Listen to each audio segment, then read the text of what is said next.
ladies and gentlemen, why don't we get ready to rumble? It's that time. It's the MRP Cage face-off where Mark and Ken will be going and talking about the keys to successful MRP automation in Business Central. Each one is going to say something, and then, well, the first person is going to go say something, and then the person after them is going to try to one-up whatever that person said. So, and then you're gonna. I'll decide which is that round. Mm-hmm. We're going 10 I'll keep tally, and at the end, I'll let you know. All right, Mark, you're up first. What's your number one? Sounds good. Categorize your parts. So my number one has to do with early on planning. What are the different types of parts that you're looking to buy and make? Is it make to stock? Is it make to order? How are you looking at these parts? Each category of these parts can be handled differently with different parameters, different reordering policies. If it's make to order, is it also a reordering policy of order? Is it a reorder point, a maximum quantity? We have lot for lot. We have these different reordering policies that can handle different parts, whether it's a manufacturing part that we want to keep to stock, whether it's a manufacturing part that we want to make to order, right? We can set these different parameters and set these different categories on these different parts to make sure that we're having a successful implementation. Not only do we want to set these, but a lot of times I see people set them once and never look back. Continue to look at these as you set the parameters on your items to make subtle changes, to make differences in maybe safety stock or reorder points, so that you continually update these so that the system is giving you the information you want. Ken, what do you got to update? Great point. I will go with define your location codes carefully when you're setting up the system. One of the biggest things, so when you look at in terms of MRP, right, what it's really trying to do is make sure that you have enough supply to meet your demand. But it looks at everything within per location code. So a lot of times what people will do is they'll set up a main warehouse location, but then they may have another location code for returns or quarantine or quality hold or overstock. MRP will not run well at all effectively if you've got these other locations that are really a part of this one major distribution center, right? That balances supply and demand. So if you've got your location code set up incorrectly, it's going to produce wildly unexpected results. All right. Ken, you get to go next then. Oh, you're gonna. I'm gonna quiet. Yeah, nobody's gonna know, and at the end, I'll let you guys know what's going on. All right. Okay, so I go first here. All right. My number two is when you're implementing MRP in Business Central, do not attempt to turn on MRP automation for all items at this onset. Start with a small subset of items that you can manage so that you can see what suggestions it's creating, fine tune those suggestions, and then once everyone's comfortable and understands why and how it's producing these suggestions, then start to deploy this for more items as you go forward. Mark, what do you got to top there? Yeah, I think one of the most important things is data accuracy, right? And by data accuracy, I mean, are your on-hand quantities correct? Are you closing out stuff? A lot of people leave open sales return orders that never come back. A lot of people will leave out their open sales orders, back orders that they've never shipped in the past, or purchase orders that never fully closed. Those type of things will affect how MRP is looking at supply and demand. So you need to make sure you're going back, updating purchase orders that you never received something. If it's a back order sales order, update that so that you're not, to show that you no longer plan to ship that, so that the system can correctly determine if you need to buy or make that item. Right, understood. Throw us with your next one now. Lead times. My next one is lead times. I wanted to, for manufacturing or for purchased items, For purchased items, you're looking at the lead time on the item, or you could potentially put the lead times down to the suppliers to make sure that that's accurate so that you're getting this inventory in time. For manufacturing, you're looking at your routings. You're looking at the setup time on the routing, the run time, the wait time on the routing, the move time on the routing. You also have queue time on your work centers or machine centers that you can have that can give you that accurate, adds up to the lead time for those items. Without accurate lead times, you're never going to get the material in when you need to make it so that you can get the shipments out on time. What's your rebuttal, Ken? It's funny, I don't disagree with you. So, my next one is to make sure that when you go about this, when you're trying to automate MRP, that you have defined clearly different individual and team member roles. So who on the team is responsible for planning, right? Overall, who does production planning and manages production orders? Who does purchasing of raw materials? A lot of times you go into organizations and it may not be clear, or different people, they're all kind of doing it together.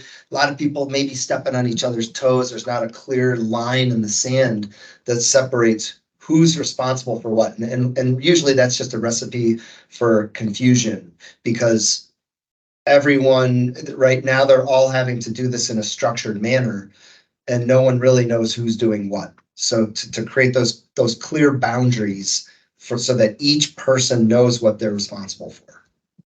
Not bad, not bad. Just taking some notes here, swinging back and forth. Now, Now Ken gets to hit Mark with another back one. to me, huh? All right. Set realistic expected delivery dates on sales orders. So let's say that, you get an order in from a customer and you say, all right, when would you like this delivered? And they go, well, I'd like it in 2 weeks. So you set your requested delivery date or expected delivery date for 2 weeks out. But everyone in the company knows that that's impossible based on how long it takes to get the raw materials and to actually produce it. Maybe the production cycle time is 2 weeks, right? All that's going to do when you automate MRP is tell you that you're late. And you should have created these POs earlier, and everything is going to say that it's due today. And it really it makes the data almost useless because everything is late, everything is an emergency, everything needs to get done today. So you have to be relatively accurate on what is a realistic delivery date that we think we can target and actually get this done by that date. So Mark, what do you got to top setting realistic date?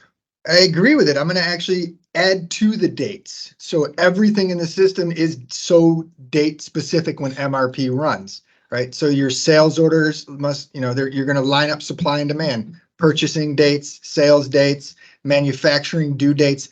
Everything kind of lines up one after another when MRP runs. So many times people don't go back and update dates. You should feel like you can go back and update dates. To keep things accurate, you want to update if a sales date changes. If a purchase order is going to come in late, you might want to update the purchase order date and the sales order date, right? So if purchasing is coming in late, you know what that's going to affect. You should update the different dates within the system so that MRP can stay in line, but keep giving you accurate dates on when things will be coming in and when to make things. So you're adding to what Ken threw out first. One-upping it. Just piggybacking. That's in word. I'm upping. I got to score this here, Mhm. I'm enhancing what he said. All right. What do you got next then, Mark? A little bit. This one's kind of a little bit of a step outside of MRP. It's more of how should you run MRP MPS? Should they be run together? Should they be run separate, right? The master production scheduling versus material requirements planning. Also, many people just run both at the same time, which is great. And maybe they run it 5 days a week. You kind of want to plan that out and come up with a plan of how often are you going to run MRP MPS? Are you going to run MPS on itself early in the week and then run MRP afterwards for all the different, down the line items that need to be bought and purchased? So coming up with a plan and understanding what MRP is, what MPS is, and how often you want to run it can make a big deal in how you're managing your inventory. Nice. Sir Ken, what's your topper? My topper is that a lot of times if you're running the calculate regenerative plan and the planning worksheet, it comes back with this long list of suggestions. And it says, oh, you should create a new production order for 50 of these widgets. And a lot of times people look at that data and it's not clear, why is it telling me to create 50? And my tip is use the item availability by event page from the planning worksheet right there to view a list of all of the supply and demand transactions that are scheduled and the expected running on hand total of that item to see why is it telling you, like, what's the demand and on what dates, and then why is it here's the supply replenishment to do that. So it gives you, at some point you ultimately trust that the system is creating the suggestions that you want. But especially as you're getting started, this page is helpful to see, oh, here's all the activity that's going on. And this does make sense that we add, production order for 50. Gotcha. Just, I couldn't agree more with Ken on that one. It wasn't so long ago that I actually showed him where that page was and how to use it.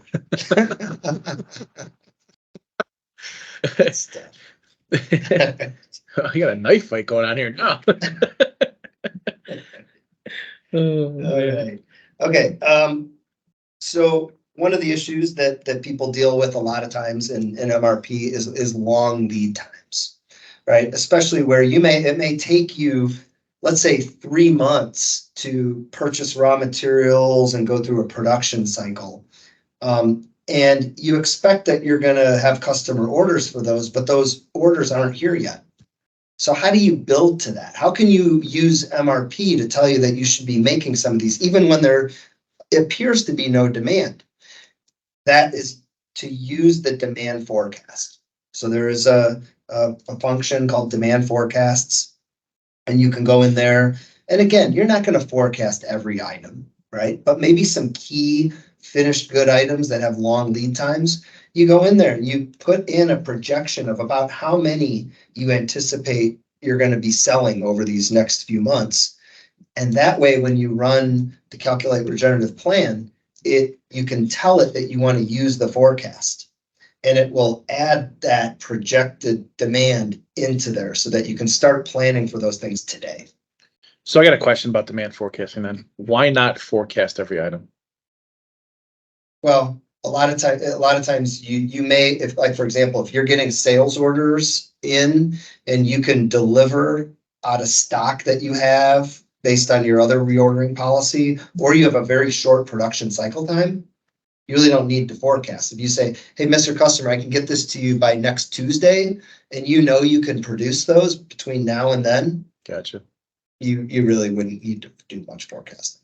Or it's a truly like a made to order environment, right? Where you're not producing anything to stock, right? And a lot of times when you're using demand forecast, you're getting help from your customers, right, of what they're projecting and what they're expecting to take from you, and not everything is that organized where they know, hey, this is how much every time we're going to need. A lot of stuff is less demand driven by the customer, so you don't need it at that point. Yeah, nice piggyback there, Mark. Yeah. Oh, calm down, Cat. That's not his choice. Sorry, I'm a little fired up. Yeah, I got to get control of this thing here. If I wanted to piggyback, I would have added blanket orders and how that else. But I'm not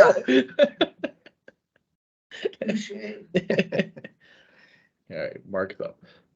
All right. Next one is for me is reduce the noise. So when you're using the planning worksheet and running the calculate regenerative plan, a lot of times users will look at it and say there's way too many action messages. So I like to try to help them. There's a lot of parameters on the items that can help reduce those number of action messages. A lot of accumulation period used when you're using a reorder point of lot for lot, reorder policy of lot for lot. This lot accumulation period allows you start at one point of demand, go out, let's say I put in 3 weeks, aggregate that so that it can say through those 3 weeks, this is the total demand, and get the supply all in on one date instead of being date specific for each one. Rescheduling period can really help you with, a lot of people get those cancel new, right? Everybody hates it when they see the cancel new. So what do you do when you get a cancel this purchase order and create it the very next day as a new one? Put in a rescheduling period for a certain amount of time. It will take those, and instead of canceling new, it will simply just reschedule it instead of giving you a new purchase order number. Dampener period, dampener quantity. This will reduce the noise, right? It will allow you to not update the date. It won't change the date, might not change the quantity, as long as those are being reduced, right? If the quantity is going down, a dampener quantity will keep the system from making any recommendation to change it. Dampener period, if the date is pushing out on the demand and it's within the dampener period, the system won't tell you to move it or do anything with it. The last one is the time bucket, which is really just used for fixed reorder point and maximum quantity. This helps reduce the noise the very same way that the lot accumulation period does for lot. It's very similar to that for fixed reorder points and maximum quantities. This will reduce the number of action messages, reduce the time your people are in the system, and just overall make them a lot happier and understand better what the system's telling them to do. That was a strong number 6, Ken. That was 6, 7, 8. I think you threw like four things in there. I mean, is that legal? Is that, hey? If he wants to use them as one, It goes under No, it's legal reduce because the noise. maybe he doesn't have enough for the next one then, so. I don't It know. could- I it hear could be a some strategy. booze. I hear some booze from the crowd, but well, I guess that's gonna go, huh? Yep, 2 rounds left, so, All all right. right, Ken. See Mark weakening over here a little bit. Is it his turn or mine? I don't remember. You It's me? Yeah, you're Yeah. next. All right. starting to look a little You- weak. listen, We've that- had that was- some, we And both, that was strong last time, so you know, you got to top dead now. Are you sweating? I see some sweat on your forehead there. we both had discussions on lead times. Well, one of the hardest thing about lead times is long manufacturing lead times, trying to know when you should purchase the material. You can use routing link codes in the system on a routing to attach specific material to a routing step. So if you need this later on in the production process, you won't have to order it earlier and you won't have that on hand sitting there if it's a 3-month lead time if you don't need it for until the 2nd month of production. Routing link codes can be used to help with back flushing and all of that, but it is also very important with MRP to help with your lead times and getting the material in at the right time. Lead times are very important. However, more important than that, Michael, is to make sure that all of your users understand the impact of changing your planned shipment date on a sales order after MRP has already run, right? So you've got customer placed this order with you, you planned the production, you planned for some purchases for it, and now someone goes in and changes the planned delivery date. It could be they move it in or they move it out, and those would have 2 potentially different impacts on what the system's going to suggest for you, right? Possible scenario is that they move in the date a week. The system says, well, I can't reschedule this. You started the production. We're gonna have to create a whole new production order for this because this one's not going to be due until a week later. So you have to be very careful with how you update those planned shipment dates on the sales orders after planning's been done. I feel like I might have mentioned that a little earlier, but good detail. I wish people could see what I get to see. All right, last round. And Ken gets to start off the last It's round. me, huh? All right. Well, before that though, how close do you guys think it is? Pretty close. Think it's pretty close? Neck I and neck. think it's fairly close, but I'm confident. All right. Doesn't really sound like it, but okay. Well, I don't want to You gotta say. be like, I'm a winner. Okay. My last one. I think it's over before the last. And perhaps my greatest suggestion of all time. Uh-oh. In order for the system to create realistic dates that you can complete production by, you must have detailed, accurate routings. So you know, if you're thinking, I'm just going to create a one-line routing that just says assembly and it takes 5 minutes per piece to get done, you're going to have a very difficult time scheduling and planning that. As opposed to if you have 6 routing operations with 30 minutes of setup time and then run time. And also maybe if you're painting, put in 24 hours for wait time so that it doesn't assume as soon as you finish painting it, you can proceed to the next step, right? So if you don't have a detailed routing set up, and a lot of companies don't because they operate lean and they're like, let's just get something in there so we can get some cost put into there for some labor and overhead. Don't expect MRP to do as much for you as you might have hoped. All right, Mark. Yeah, my last one is just the going back to a Would you little like to bit. use one of my extra ones? I've got some extra ones here. I In got case you're right. I got 2 left. I'm gonna give them a 2 for 1. My last one is It's- the reordering policy, right? We discussed it a little bit earlier, but really MRP, everything that's running off of it with, if you have all the other stuff we've discussed, is what type of items, know what type of items and what you want to buy, fixed reorder quantity, maximum quantity, order lot for lot. Make sure you understand what each of those do and when they should be used. One of the ones people use that get confused with is order, right? Order is going to use reservations in the system and it's always going to link supply and demand. So if I actually have on hand and I put an order in for something marked order, it's still going to tell me to make or buy that item, even when I have it on hand. So just making sure you understand what all of those mean so that you can set it up to get the right results. The last one I'm going to throw in there is this planning flexibility field.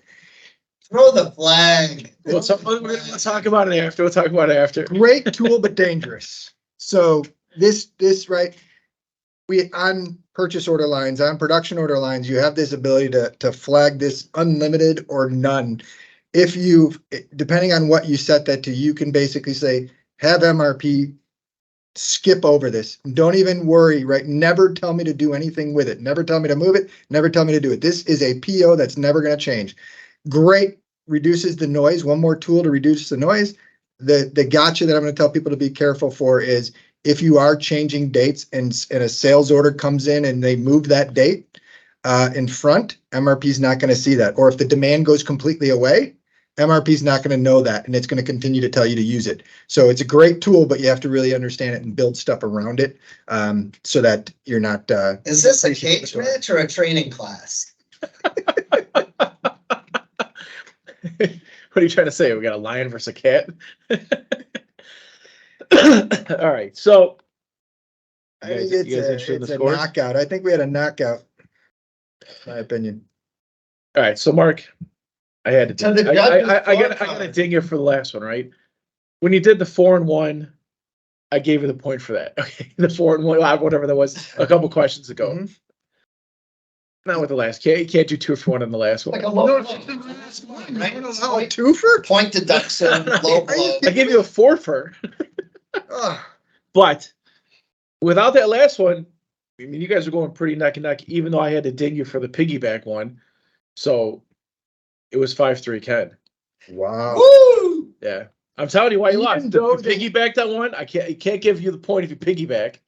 I mean, And then you're 2 for 1 on the last one when you already did 4 for 1. Wealth of information. Absolutely, points are But as valid as can be. Piggyback in, But he tried 2 to. for 1s. He almost tried to bite my ear off So in the 5th round. just to be clear, I'll accept the judge's ruling, but 2 of Ken's points were actually the same ones I made later on. He made the same lead times he jumped on that I already had. And there's one other one. Just to Okay, be clear, I'm not a but- sore loser. I'll give him the victory. Congratulations. Thank So you you. both, Thank you. yeah, you both walk in that fine line with Grudge the rules match. or whatever. Complete. Let's go back to drinking beer. Should be the right temperature now. All right, that was good times, good, interesting, fun. And then, sorry, next up, we're going to talk about AI, everybody's most popular topic. And snack. And snack, yes.